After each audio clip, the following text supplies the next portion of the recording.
جب روح نکلتی ہے تو انسان کا منہ کھل جاتا ہے، ہونٹ کسی بھی قیمت پر آپس میں چپکے ہوئے نہیں رہ سکتے۔ روح پیر کو کھینچتی ہوئی اوپر کی طرف آتی ہے، جب پھیپھڑوں اور دل تک روح کھینچ لی جاتی ہے اور انسان سانس ایک ہی طرف یعنی باہر کی طرف ہی چلنے لگتی ہے، تو یہ وہ وقت ہوتا ہے جب چند لمحوں میں انسان شیطان اور فرشتوں کو دنیا میں اپنے سامنے دیکھتا ہے۔ ایک طرف ابلیس اس کے کان میں کچھ مشورے دیتا ہے تو دوسری طرف اس کی زبان اس کے عمل کے مطابق کچھ الفاظ ادا کرنا چاہتی ہے۔ اگر انسان نیک ہو تو اس کا دماغ اس کی زبان کو کلمہ شہادت کی ہدایت دیتا ہے، اگر انسان کافر ہو، بد دین ہو، مشرک یا دنیا پرست ہوتا ہے تو اس کا دماغ کنفیوژن اور ایک عجیب ہیبت کا شکار ہو کر شیطان کے مشورے کی پیروی کرتا ہے اور بہت ہی مشکل سے کچھ الفاظ زبان سے ادا کرنے کی بھرپور کوشش کرتا ہے۔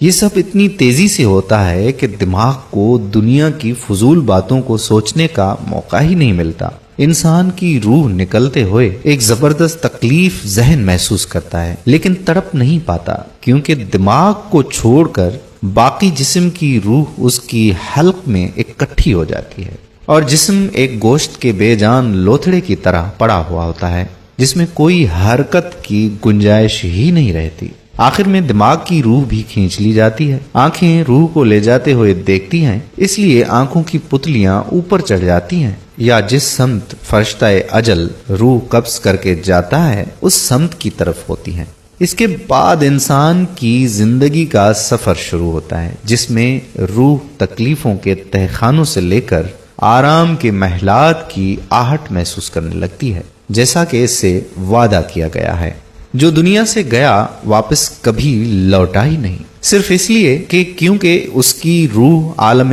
برزخ کا انتظار کر رہی ہوتی ہے جس میں اس کو ٹھکانہ دیا جائے گا۔ اس دنیا میں محسوس ہونے والی طویل مدت ان روحوں کے لیے چند سیکنڈ سے زیادہ نہیں ہوگی، یہاں تک کہ اگر کوئی آج سے کروڑوں سال پہلے ہی کیوں نہ مر چکا ہو۔ مومن کی روح اس طرح کھینچ لی جاتی ہے جیسے آٹے سے بال نکالا جاتا ہے، جبکہ گنہگار کی روح خاردار درخت پر پڑے سوتی کپڑے کی طرح کھینچی جاتی ہے۔ اللہ اکبر۔ اللہ سبحانہ تعالی ہم سب کو موت کے وقت کلمہ شہادت نصیب فرما کر آسانی کا معاملہ فرمائے اور اس دنیا میں رہتی ہوئی زندگی صراط مستقیم پر چلنے کی توفیق عطا فرمائے اور شیطانی کاموں سے بچنے کی توفیق عطا فرمائے۔ آمین یا رب العالمین۔